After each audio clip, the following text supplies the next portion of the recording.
निशान क्लासेज के online platform पर एक बार आपका पुनः स्वागत है और सभी को जय श्री कृष्णा। देखिए, आज राजस्थान बोर्ड के द्वारा हिंदी 10th का जो पेपर हुआ था उसका सॉल्यूशन लेकर हम आपके सामने आ रहे हैं। देखिए, मैं एक बात इस पेपर को हल करने से पहले बता दूं, ये पेपर तो आपने हल कर लिया होगा, पर मैं आगे के लिए आपको बता रहा हूं कि हमने निशान क्लासेज के द्वारा जो टेस्ट सीरीज का आयोजन करवाया गया था, पूरे राजस्थान में इसके पेपर बांटे जा रहे हैं और ऑनलाइन ऑफलाइन दोनों तरीके से हमने इस टेस्ट सीरीज को संपन्न कराया। देखिए, मैं आपको एक चीज बताना चाहता हूं कि मेरे पास आज हिंदी के 4 पेपर हैं। ये 4 पेपर हैं और ये राजस्थान बोर्ड का पेपर है। देखिए मेरे प्यारे बच्चों, मैं आपको विश्वास दिलाना चाह रहा हूं कि इन चारों पेपरों में से लगभग अधिकतर जो क्वेश्चन आए हुए हैं वो इन चारों पेपरों में सेम टू सेम आपको मिल रहे हैं। इससे बड़ा और क्या आपके लिए योगदान हो सकता है हमारा। इसलिए मैं फिर कह रहा हूं कि निशान क्लासेज की जो टेस्ट सीरीज है, चाहे वो 10th क्लास की हो, चाहे 12th क्लास की हो, चाहे आर्ट्स की हो, चाहे एजी की हो, ये आपके लिए परीक्षा वाण है। एक तरीके से ये परीक्षा वाण अचूक है। इसलिए आप अब जितने आने वाले पेपर बचे हुए हैं उन सभी पेपरों में आप उन पेपरों को एक बार पुनः हल करके जाएं। देखिए, हमने आपको व्यवस्था दे रखी है, इसके पूरा सॉल्यूशन हमने डाल रखा है, विद सॉल्यूशन आप देख सकते हैं। और आज बड़ा हर्ष का अनुभव हो रहा है कि हमारे बच्चों का बहुत अच्छा पेपर गया। जो बच्चे हमसे जुड़े हुए थे डायरेक्ट इनडायरेक्ट रूप में, उन सब बच्चों का बहुत अच्छा पेपर हुआ और बच्चे हमें धन्यवाद भी दे रहे हैं। इसलिए मैं पहले तो ये बोर्ड का पेपर आपको बताता हूं और पेपर बनाने वाले को धन्यवाद देता हूं कि बिल्कुल ब्लू प्रिंट के अनुसार पेपर बनाया, अच्छा पेपर बनाया और पेपर का स्तर भी सरल था। परंतु पेपर हमेशा ऐसा ही आता है, कभी कठिन नहीं आया। पिछले साल में भी यही स्थिति थी हमारी, पूरा 4 पेपर में सारा पेपर था। तो अब मैं आपको सॉल्यूशन की तरफ ले चलता हूं, परंतु एक बार पुनः आपसे कहता हूं कि निशान क्लासेस की टेस्ट पेपरों को जरूर आप हल करके जाइए। ठीक, धन्यवाद। देखिए आगे बढ़ता हूं मैं। देखिए, अब मैं पेपर की तरफ ले चलता हूं आपको। ये तो देखिए आपने पढ़ लिए होंगे, आपके निर्देश आते हैं, ये निर्देश है हमारे। उसके बाद देखिए यहां से खंड हमारा आ स्टार्ट होता है। देखिए ये ए खंड स्टार्ट होगा हमारा। देखिए इसमें जो क्वेश्चन पूछे गए, देखिए पहला जो क्वेश्चन है ये हमारे व्याकरण से दिया गया है। और एक क्वेश्चन देखिए, ऐसे शब्द जिनके स्वरूप में लिंग वचन काल के प्रभाव से कोई परिवर्तन नहीं होता, इसको जरूर देखना था आपको, नहीं होता। अब जो परिवर्तन नहीं होता ना,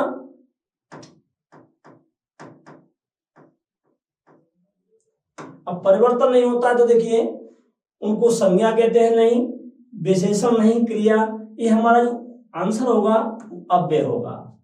अव्यय हो सकता है या अविकारी हो सकता है, इनमें से कोई नहीं। तो देखिए अव्यय। ठीक है, आप सबका सही क्या होगा, आशा है। निम्नलिखित में समाचार शब्द में किस उपसर्ग का प्रयोग हुआ है? तो देखिए समाचार में उपसर्ग आएगा वो आपका, देखिए सम, ये उपसर्ग आएगा। ठीक है, सम।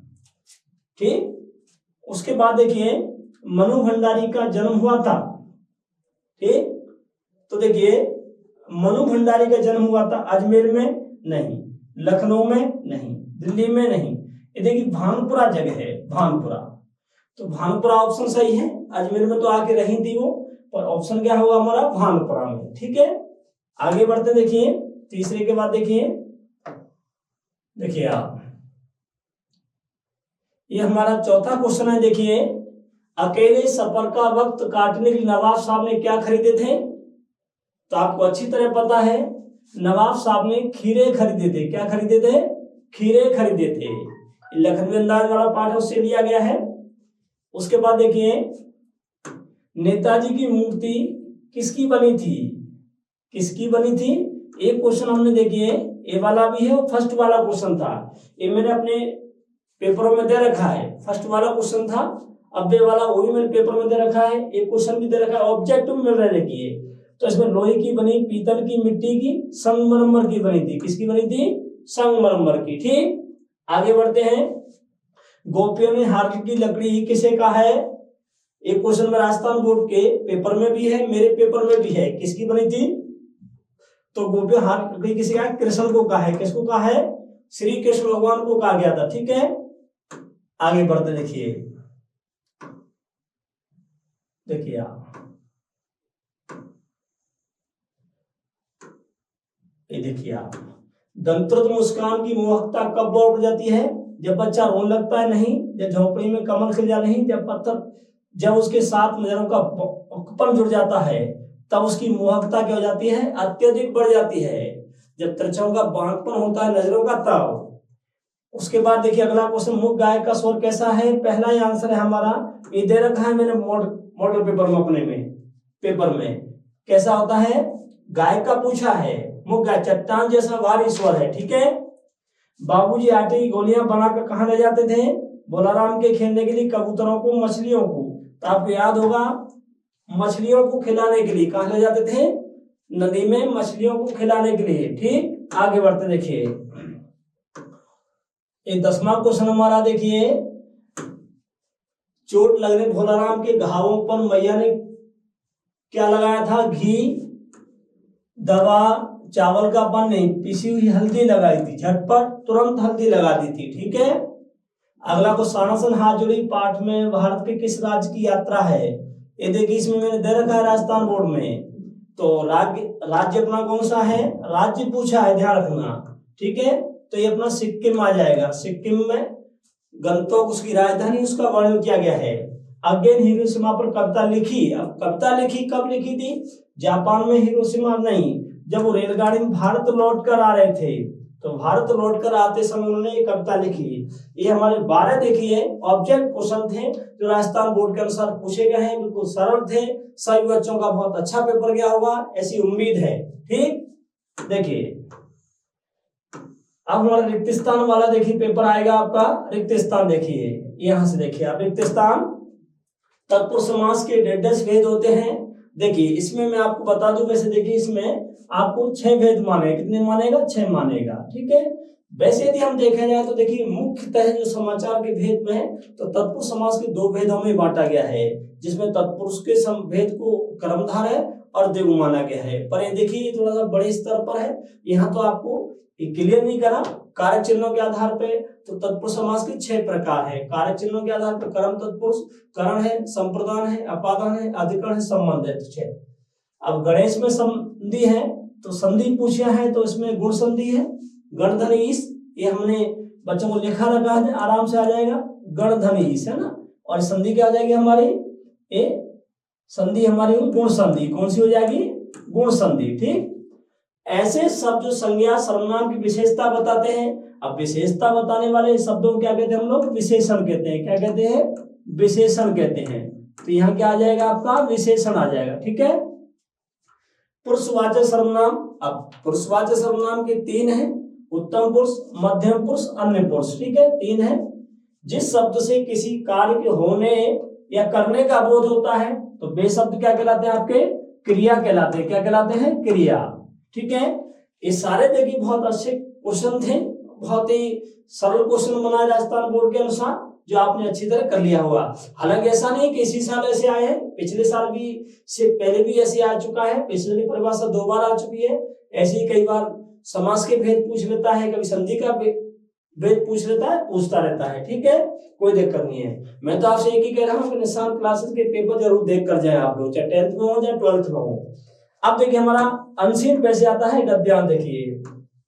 अब हम इसको देखिए पढ़ेंगे, फिर उसके आंसर ढूंढेंगे। देखिए, वाणी व्यक्ति के व्यवहार की पहचान होती है। मधुर वाणी कोयल की चारित्र विशेषता होती है। कोयल की कर्कश बोली के कारण ही उसकी स्थिति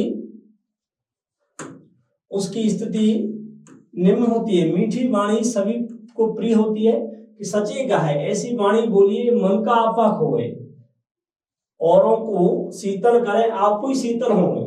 मीठी वाणी का श्रोता पे सकारात्मक प्रभाव पड़ता है, उसका चित्त प्रसन्न होता है। मीठी वाणी बोलने वाली संगति सभी करना चाहते हैं, ठीक है।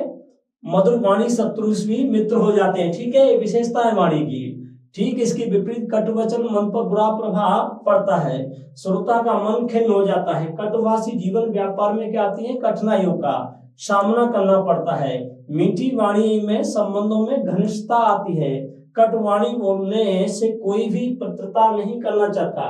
तो देखिए ध्यान रखें, देखिए अब आता है कोयल की चार चरित्रगत विशेषता है। अब देखिए विशेषता है काला रंग है, मधुर वाणी है, कट स्वर है, तो ये आएगा अपना मधुर वाणी, ठीक है। कोयल की विशेषता क्या है, मधुर वाणी है, आंसर ठीक है हमारा।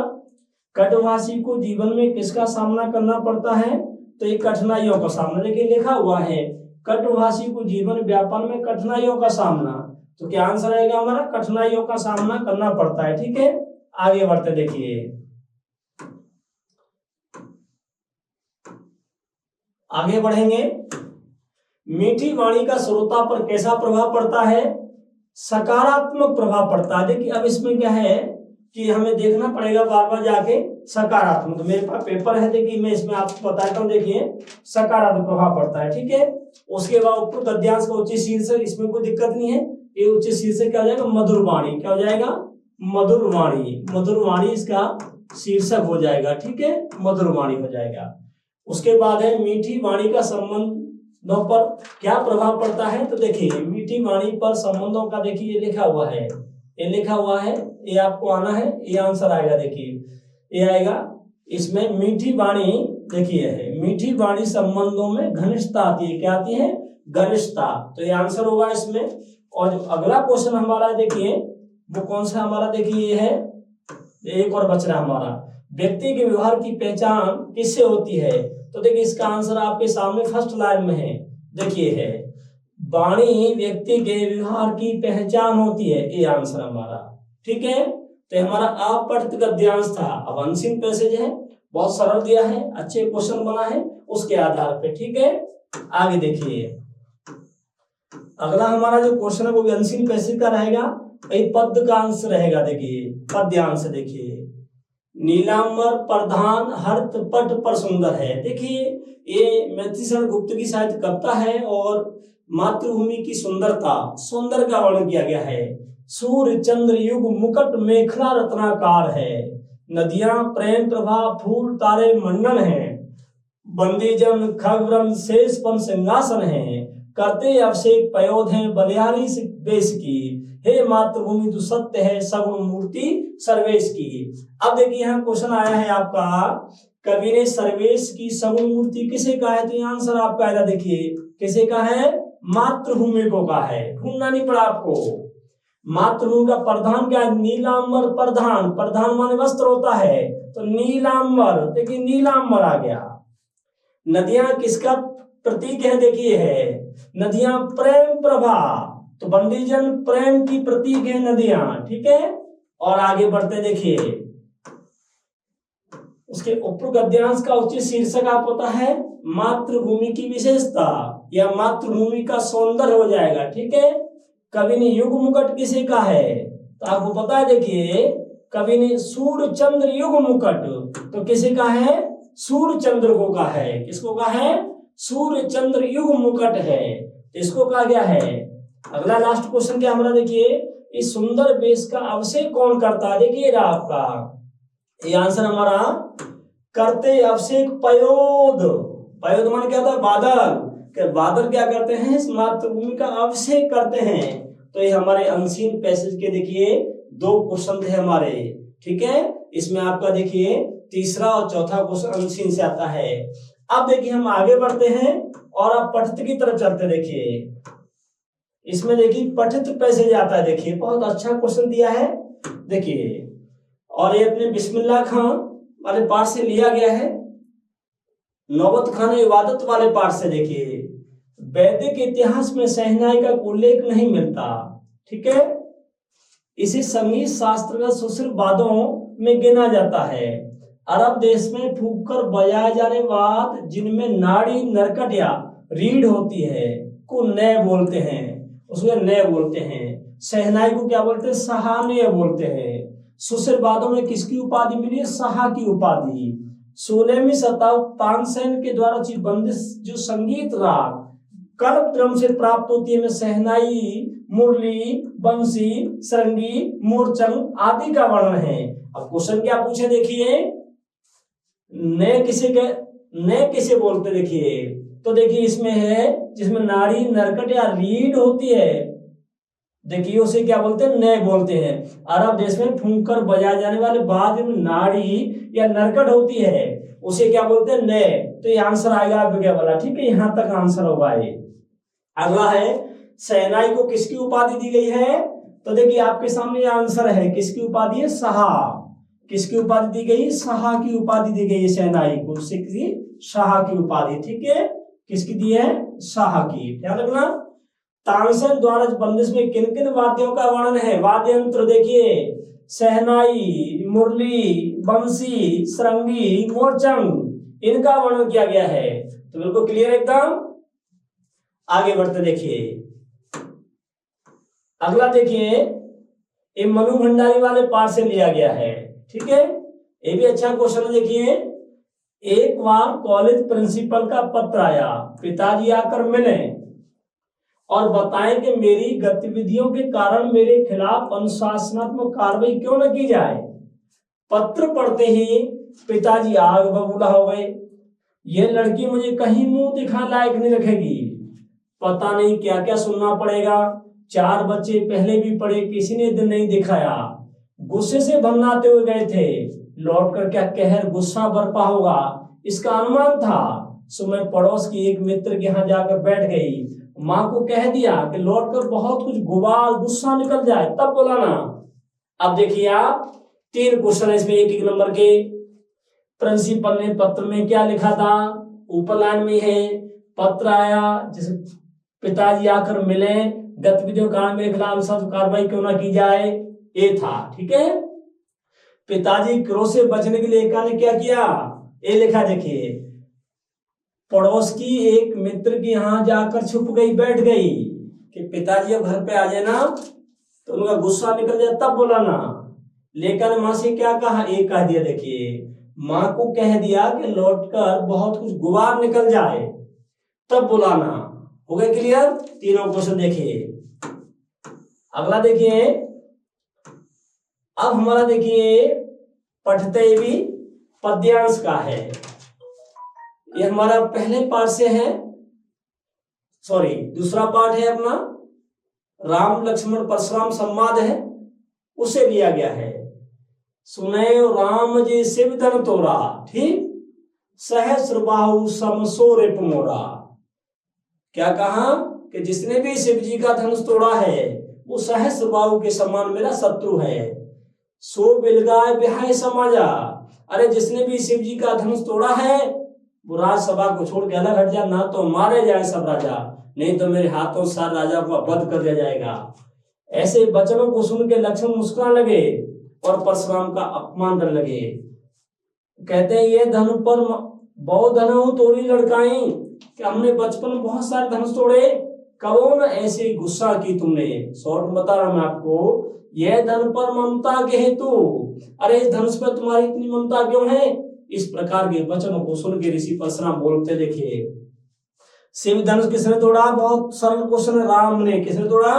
राम ने। ठीक है, राम आ जाएगा यहाँ पर, किसने तोड़ा था? राम ने। धन तोड़ने वाले को किसके समान बता? देखिए लिखा है सहस्र बाहु समसो रिप मोरा। किसके समान होता है? सहस्र बाहु, राजा सहस्र बाहु के समान। फिर परशुराम क्रोध क्यों आया था? देखिए सोने मोने वचन लखन, देखिए सो बिलगाय बिहानी तो मारे जाए सब राजा, कबून अश्रेष की नुसाई। जब देखिए भगवान श्री राम के द्वारा धनुष भंग कर दिया गया तब उनको क्या आया था? क्रोध आया था, गुस्सा आया था। ठीक है, अगला देखिए, अगला हमारा देखिए पहले पाठ से है, सूरदास के पद है। ये पहला पद पढ़ रखा है आपने, देखिए ऊधो तुम अति बड़भागी, गोपियां व्यंग में कहती हैं उद्धव। ये देखिए मैं आपको बता दूं एक बार कि देखिए मैंने आपको देखिए ये जो क्वेश्चन पेपर है ना, ये मैंने दे रखा है। देखिए ये अपने टेस्ट पेपर में पूरा दे रखा है। ये जो टेस्ट पेपर है सेम टू सेम क्वेश्चन दे रखे हैं, आप देख सकते हैं, बिल्कुल कोई दिक्कत नहीं, ये सेम टू सेम है बिल्कुल। देखिए ठीक है, उधो तुम अति बड़भागी, अपरस रहे तो स्नेह तगा से नाहे न मन रागी, कि तुम अपरस में अलग रहते हो, प्रेम रूपी बंधन से कभी नहीं बंधे। पुरैर पात रहे जल भीतर, तारस देहन दागी, ज्यों जल महा तेल की गागर बूंद न ताकू लागी। प्रीत नहीं में पान गुरु, रूप न दृष्ट परागी, सूरदास अबला भूरी, गुरु चाटी जो पागी। अब गोपियों ने किसे बड़भागी कहा है, देखिए अब किसे कहा है पूछा है मात्र वैसे, क्यों कहा नहीं पूछा, तो आपको पता है किसे कहा है, उद्धव को कहा है। किसको कहा है, उद्धव को क्या है, बड़भागी का है। ठीक है, पुरैर पात कहाँ रहता है, देखिए रे लिखा है, पुरैर पात रहे जल भीतर, कहाँ रहता है, पानी के बीच में रहता है। भोरी अबला किसी का है, देखिए सूर अबला हम भूरी किसी का है, ए गोपियों को कहा गया है। गोपियां कहती हैं कि उद्धव हम तो भोली भाली हैं, अबला हैं, तो गोपियों के लिए शब्द आया। ठीक है, अब आगे बढ़ते हैं। देखिए अब यहां से स्वतंत्र क्वेश्चन हमारे, देखिए और 3 देखिए, लेखा के पिताजी की सबसे बड़ी दुर्बलता क्या थी। एक कहानी ये भी पाठ के आधार पर लिखिएगा। एक क्वेश्चन हमने दे रखा है, हमने बुकलेट में दे रखा है, सब जगह है। देखिए लेखा के पिताजी सबसे बड़ी दुर्बलता क्या थी, तो आप पता होना चाहिए। लेखा के पिताजी की सबसे बड़ी दुर्बलता थी कि यश लिप्सा, यश प्राप्त करने की लालसा और प्रतिष्ठा प्राप्त करने की सबसे बड़ी उनकी कमजोरी थी, सबसे बड़ी लालसा थी। क्योंकि वे चाहते थे कि हमें यश मिले, सम्मान मिले, प्रतिष्ठा मिले, और दूसरी तरफ वो सामाजिक छवि को भी बचाना चाहते। पर मैंने पूछा दुर्बलता क्या थी, तो यश प्राप्त करने की इच्छा या प्रतिष्ठा प्राप्त करने की इच्छा, ये सबसे बड़ी उनकी क्या थी, दुर्बलता थी। अब आए देखिए, जीवन के आरंभिक दिनों अमरुद्दीन की संगीत के प्रति आसक्ति किसके प्रभाव से हुई। नौबत गाने वाले देखिए 2 हैं, एक तो रसूलन बाई, एक बतूलन बाई। ध्यान रखें, देखिए रसूलन बाई है ना, रसूलन बाई, रसूलन बाई और बतूलन बाई। ठीक है, रसूलन बाई और बतूलन बाई, ये 2 गायिका बहनें थी, गीत गाती थी। वहां से अमरुद्दीन जब निकलता था बड़ी खुशी मिलती थी। इन गायिका बहनों को सुनकर ही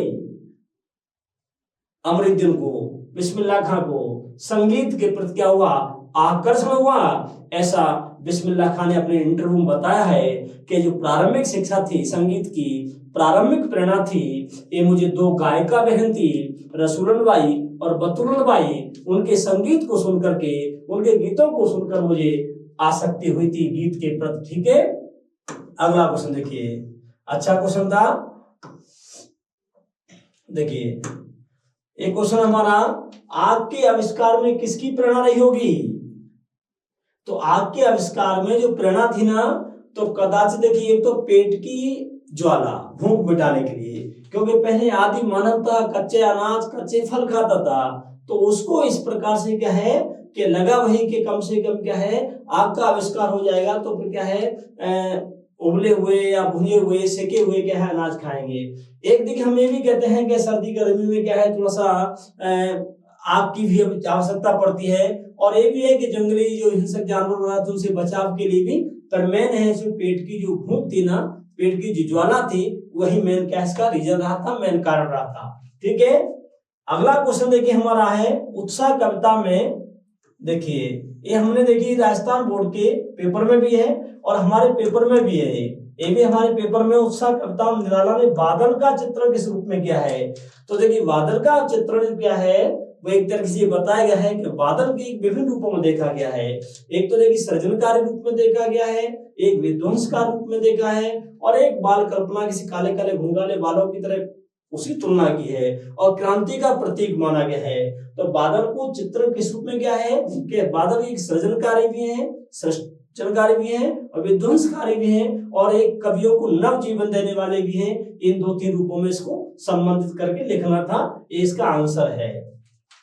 अगला क्वेश्चन देखिए, ये भी हमने राजस्थान बोर्ड में आया है और हमने दे रखा है, हमारे जो पेपर है H1 H2, H1 मेजर में दे रखा है, ये H2 में दे रखा है, H2 में दे रखे दोनों। देखिए कि अटमेरी कविता में कवि ने फागुन की सुंदरता किन संदर्भों में देखा है, तो कवि ने फागुन की सुंदरता को देखिए पता है कि फागुन के महीने में प्रकृति क्या है अति सुंदर हो जाती है, फागुन के महीने में प्रकृति एकदम मादक हो जाती है, फागुन के महीने में प्रकृति क्या है मोहकता प्रदान करती है, फागुन के महीने में प्रकृति हरी भरी सज के पूरी तरह तैयार हो जाती है, तो इसके उसी सुंदरता के रूप में देखा है।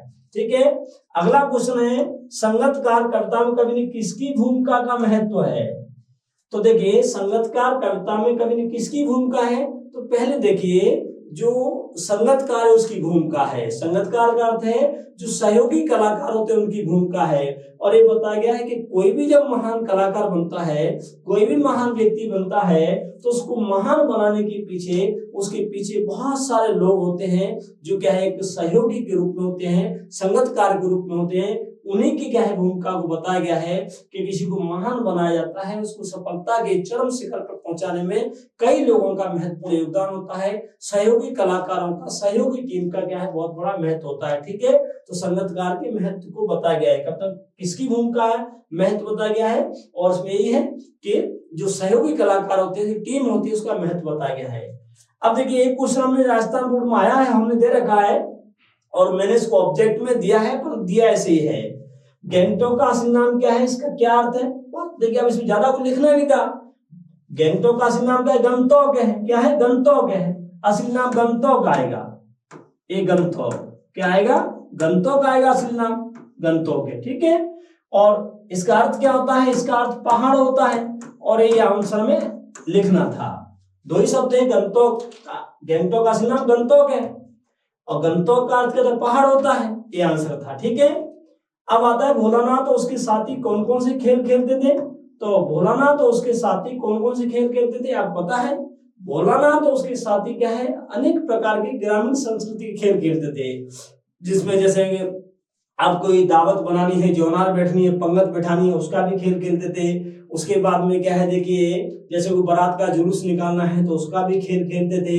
उसके बाद में जैसे अपने जो फसल उगाने के लिए क्या है बीज बोने का और उनका भी खेल खेलते थे। कभी क्या है दुकान वगैरह सजाने का भी काम करते थे। तो एक विभिन्न प्रकार के खेल थे जो भोलानाथ उसके साथ ही खेला करते थे। ठीक है नहीं, तो देखिए उसमें 4-5 शॉर्ट में लिखना था आपको कि भाई जैसे एक बार क्या जौनार दावत की खेल खेलते थे, बारात के लिए क्या है जुलूस निकालने का या बारात सजाने का काम करते थे। उसके बाद में क्या है उसका दावत वगैरह का भी काम करते थे। ठीक है नहीं, ये सारे क्या है तमाशे मिलजुल करके वो करते थे।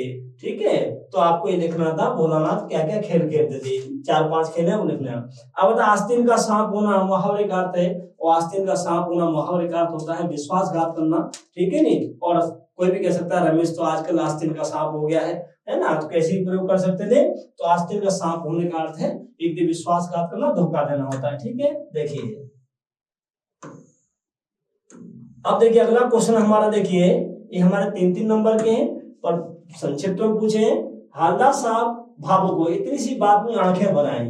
हालदार साहब की आंखें क्यों भर आई, नेताजी। अब देखिए नेताजी चश्मा जो पाठ है ना उसके आधार बताना आपको। उसमें ऐसा देखिए कि बार बार जब नेताजी वहां से हालदार साहब निकलते थे तो नेताजी की मूर्ति पर कोई ना कोई चश्मा होता था।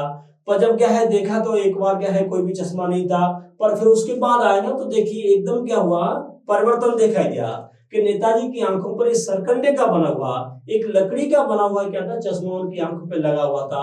उसको देखकर इनकी आंखें भर आई। क्यों भर आई, देखिए आंखें इतनी उनकी आंखें भर आई, इसलिए आंखें भर आई थी कि अभी हमारे देश में देशभक्ति की भावना जीवित है। ठीक है, और देखिए अगला इसमें ये अथवा में इसमें बालो भगत की पुत्र अकेला छोड़कर क्यों चलेगी। अब क्यों नहीं जाना चाहिए नहीं है, क्वेश्चन हमारी किताब में क्या है कि बालो भगत की पुत्रों अकेला अकेले छोड़ना क्यों नहीं चाहती। इसमें क्या है बालो भगत की पुत्रों अकेले छोड़कर क्यों चली गई थी।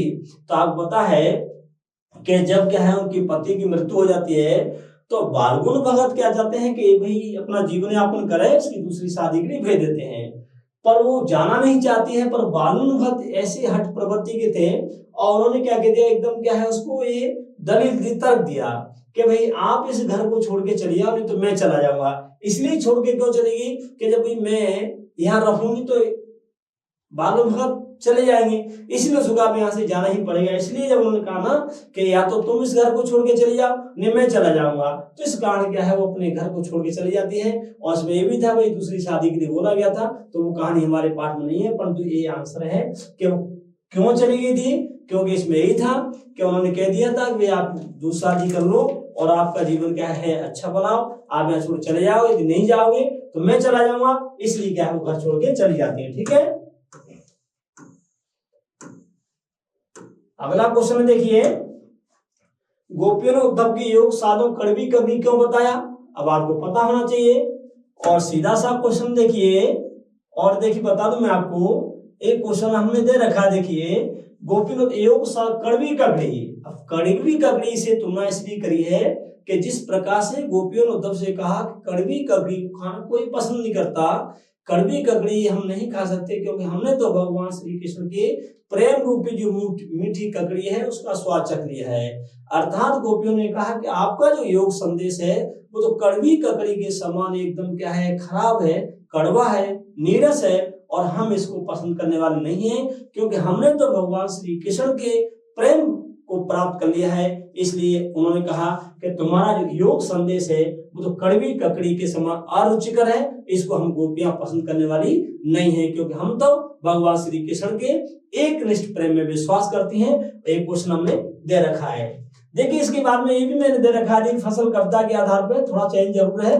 प्रकृति और मन सहयोग से सृजन संभव है, तो देखिए स्पष्ट करना था। तो देखिए फसल कविता में बताया गया है कि आपको पता होना चाहिए कि फसल कविता की पहली जो लाइन है परिचय की हुई है कि जो सृजन है वो सृजन में क्या है, प्रकृति और मनुष्य के सहयोग की अति आवश्यकता है।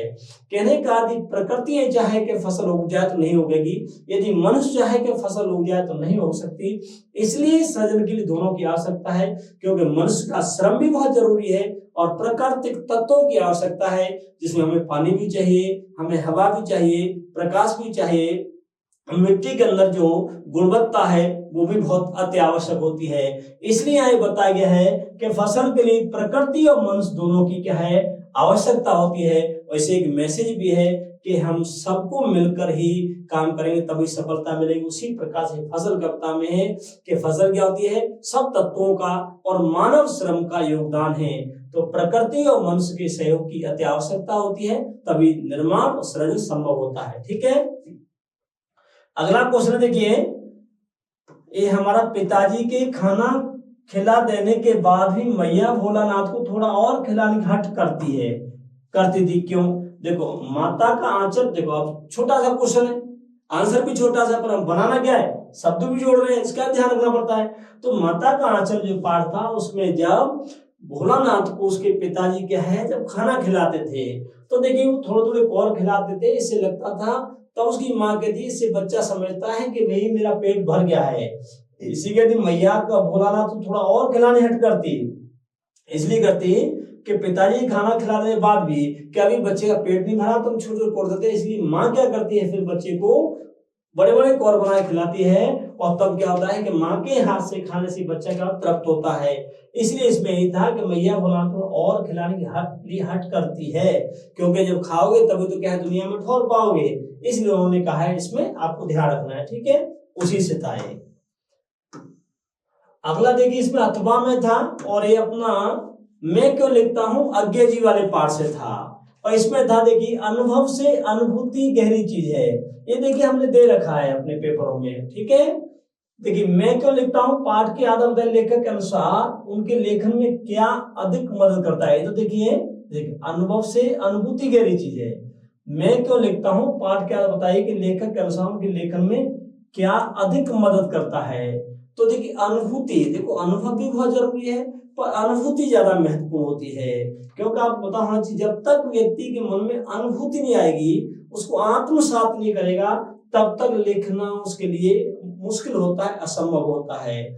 इसलिए आप पता है जब अज्ञे जी बताते हैं कि जब हिरोशिमा जाते हैं वो, और वहां पर देखिए सब कुछ देखा उन्होंने, उसका अनुभव भी किया उन्होंने, उसको देखा भी, और परमाणु विस्फोट विभीषिका के बारे में जाना भी सुनाई, पर तब तक उन्होंने कुछ नहीं लिखा जब तक अनुभूति नहीं हुई। जैसे आपको पता होना चाहिए, पत्थर को, एक पत्थर के टुकड़े पर मानव की आकृति को देखकर मन में अनुभूति हुई, और जैसी अनुभूति उनके मन में हुई तो उन्होंने क्या है, रास्ते में लौटते हुए भारत में आकर के एक कविता लिखी, हिरोशिमा। इसी अनुभूति क्या है बहुत ज्यादा महत्वपूर्ण थे लेखन के लिए। अब देखिए हमारा कवि परिचय ये में दे रखा है, देखिए हमारे पेपर में सूरदास की व्यक्तित्व कृतित्व का संक्षिप्त परिचय है। तो आपको पता होना चाहिए देखिए कि सूरदास का जन्म 1400 कब हुआ था, 78 ईस्वी में हुआ था। कहाँ हुआ था, रुनकुता में हुआ था। ठीक है, रुनकुता में ना, रुनकुता है ना, रुनकुटा भी होता है, रेणुका भी है, तो रुनकुता में कहाँ हुआ था, रुनकुता में उनका जन्म हुआ था। ठीक है, तो कब हुआ था, 1478 में। कहाँ हुआ था, रुनकुता या रेणुका क्षेत्र में। ये कहाँ पर है, ये अपना मथुरा में है, या आगरा मथुरा के पास में लिखना था आपको। और ये कैसे कवि थे, अष्ट छाप के कवि थे। ठीक है, इनके गुरु का क्या नाम था, वल्लभाचार्य के शिष्य रहे। ठीक, और उसके बाद में इनकी 1583 में क्या हुई थी, मृत्यु हुई थी। और भगवान श्री कृष्ण की भक्ति धारा में रमे हुए थे और भक्ति काल के कवि थे। अब कृतित्व में क्या देखिए, कृतित्व में हमें बता देना है कि इनकी 3 रचना थी, सूर सागर, साहित्य लहरी, सूर सारावली। सूर सागर इनकी रचना थी ना, वो रचना क्या है, बहुत ही महत्वपूर्ण रचना मानी गई, लोकप्रिय रचना मानी गई, जिससे सूरदास को काफी एक तरह से लोकप्रियता मिली। और श्रृंगार के और वात्सल के क्या है, अच्छे कवि माने गए थे, और वात्सल के श्रेष्ठ कवि माने गए थे। ये बात हमें सूरदास के परिचय में लिख देनी थी। ये मैंने अपने पेपरों में दे रखा है, बच्चों से बोल दिया था कि सूरदास तुलसीदास दोनों में से एक याद करके जाना, 100% आएगा। और आगे देखिए अगला है, देखिए यशपाल का व्यक्तित्व कृतित्व है, तो यशपाल के बारे में बताना था। यशपाल का जन्म कब हुआ था, 1905 में हुआ था। ठीक है, 1905 में कब हुआ था यशपाल का जन्म, 1905 में हुआ था। तो ये आपको देखना है कि यशपाल का जन्म हुआ था, कब हुआ था, 1905 ईस्वी में हुआ था। कब हुआ था, 1905 में। ठीक है, और कहाँ हुआ था, फिरोजपुर में, फिरोजपुर छावनी में। कहाँ हुआ था, फिरोजपुर छावनी में हुआ था। कहाँ हुआ था, फिरोजपुर छावनी में क्या है, इनका जन्म हुआ था। और इनके बारे में बताते देखिए कि अपने जो सुखदेव थे और भगत सिंह थे, उनके क्या हो गए थे, संपर्क में आ गए थे। किस में आ गए थे, उनके संपर्क में आ गए थे। उससे क्या हुआ था, एक क्रांतिकारी क्या है, विचारधारा में जुड़ गए थे। किस में जुड़ गए थे, क्रांतिकारी क्या है, विचारधारा से जुड़ गए थे। किस में जुड़ गए थे, क्रांतिकारी विचारधारा में जुड़ गए थे। ठीक है, किस में जुड़ गए थे, क्रांतिकारी विचारधारा में। तो देखिए ये आपको देखिए, हाँ, तो यशपाल के व्यक्तित्व के में, तो देखिए इसमें था, सॉरी इसमें, हाँ 1903 था, देखिए सॉरी इसमें देखिए 1903। तो आपको ध्यान रखना है कब हुआ था इनका जन्म, 1903 में हुआ था। कब हुआ था, 1903 में। 1905 में तो क्या है, गणतंत्र हुआ था, तो 1903 ईस्वी में हुआ था। कहाँ हुआ था, फिरोजपुर में हुआ था। कहाँ हुआ था, फिरोजपुर। कहाँ हुआ था, फिरोजपुर। ठीक है, फिरोजपुर में। फिरोजपुर कहाँ था, पंजाब में। तो यहाँ पर जन्म हुआ था। और देखिए भगत सिंह और जो सुखदेव की विचारधारा जुड़ गए थे, उसके कारण क्रांतिकारी विचारधारा आ गए थे। और 1900 क्या है, देखिए उसमें 76 में जाके इनकी क्या हो गई थी, मृत्यु हो जाती है। ठीक है, मृत्यु का 1976 में क्या हो जाती है, इनकी मृत्यु हो जाती है। ये आपको याद करना है। ठीक है, 1900 क्या है, 76 में इनकी मृत्यु हो गई। और अब देखिए कृतित्व में तो देखिए आपको यह झूठा सच उपन्यास का महान कृतित्व है। इनकी रचना में क्या है, झूठा सच, एक बहुत बड़ा उपन्यास था, झूठा सच। ये लिखा था बादुलिया फूलों का कुर्ता। ये इनकी काफी क्या है, लोकप्रिय रचना मानी जाती है। किसकी, यशपाल की। तो यशपाल का जीवन परिचय हो गया, इनका हो गया, बस एक लिखना था, कोई सा लिख सकते हैं। जन्म हुआ था 1903 में। कहाँ हुआ था, फिरोजपुर, पंजाब में। और 1976 में हुआ था। ठीक है, मृत्यु इनकी। और झूठा सच इनकी उपन्यास था, बहुत अच्छा उपन्यास था, भारत पाकिस्तान की विभाजन के बारे में लिखा था। ठीक, आगे बढ़ते देखिए।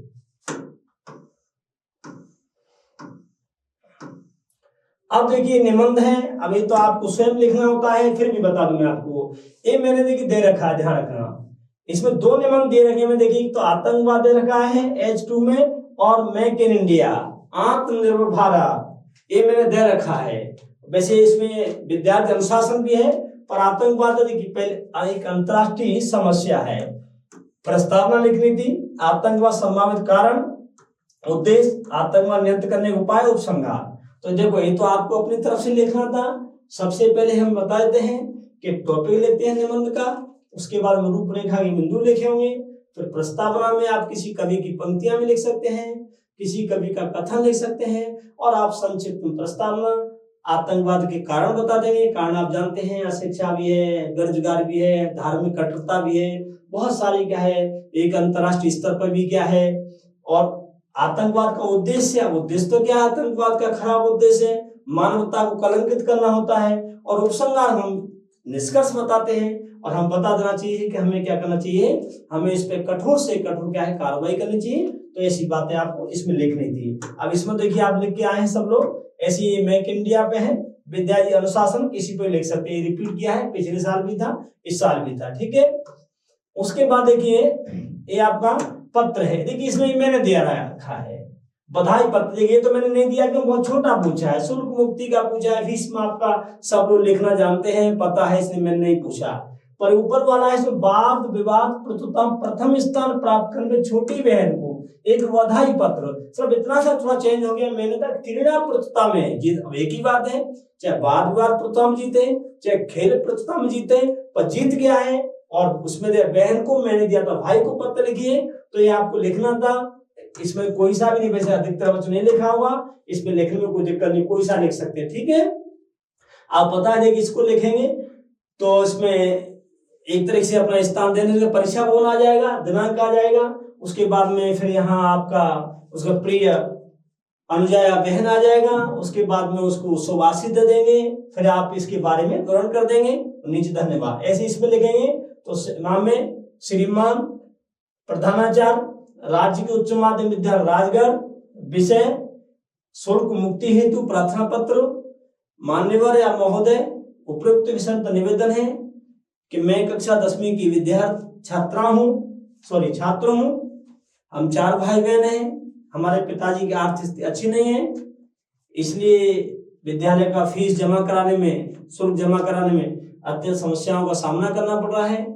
और मैं आशा करता हूं कि आप मेरी फीस कम करके या फीस मुक्त करके मुझे विद्यालय में पढ़ने की सहमति देंगे, ऐसे बता दें, कोई दिक्कत नहीं है, लिखना आता है आपको ना, ये तो बात है। अब देखिए आपको आता है इसमें, अब देखिए लास्ट क्वेश्चन हमारा यही था, और निम्नलिखित अवतरण का संक्षिप्तीकरण करना था। अब देखिए इसमें क्या करना है, संक्षिप्त में लिखना है, ये इसी से जोड़ा है।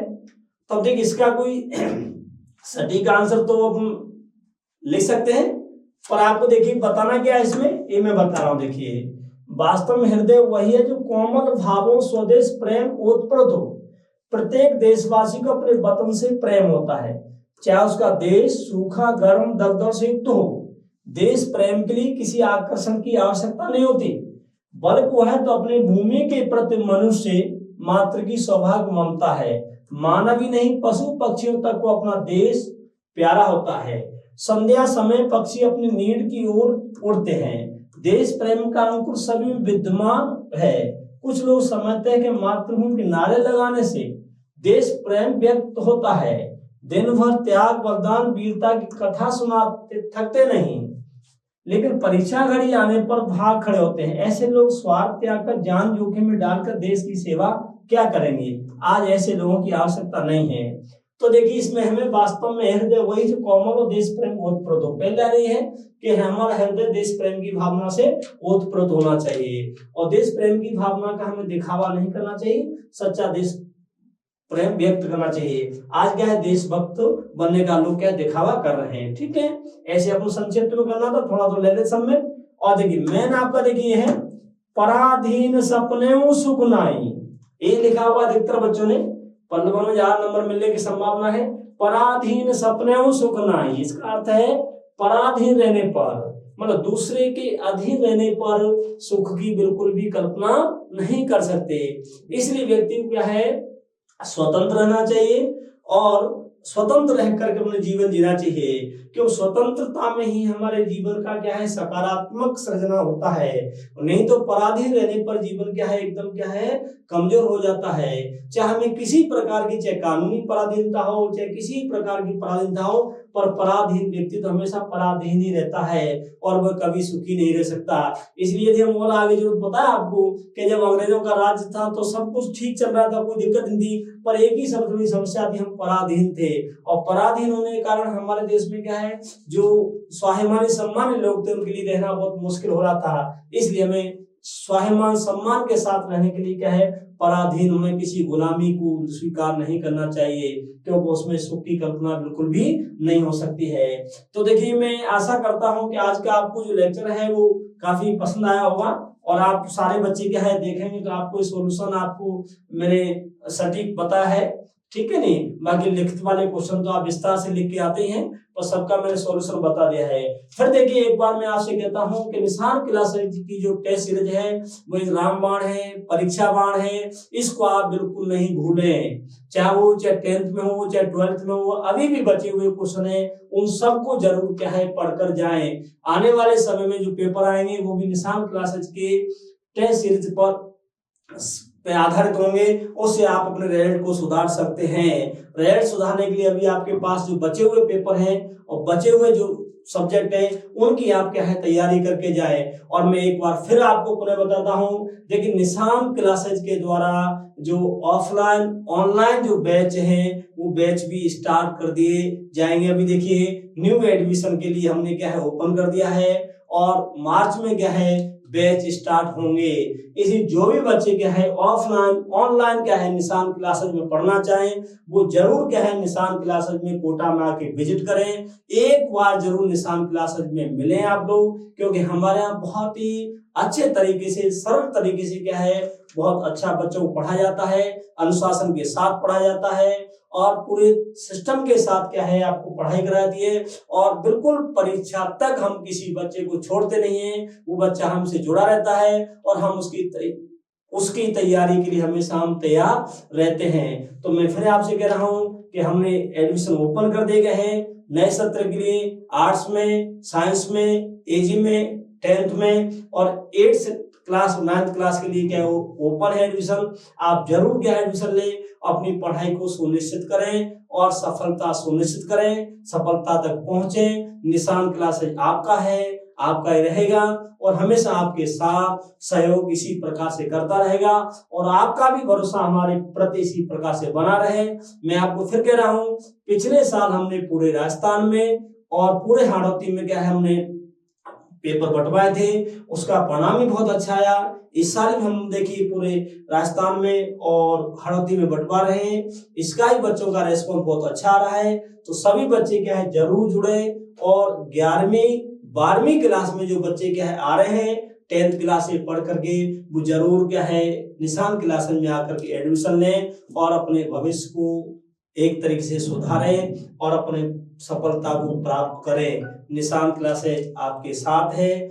इसी आशा के साथ, अपेक्षा के साथ और सहयोग के साथ मैं आपसे उम्मीद करता हूं कि आप जरूर निशान क्लास आएंगे और सफलता प्राप्त करेंगे। धन्यवाद।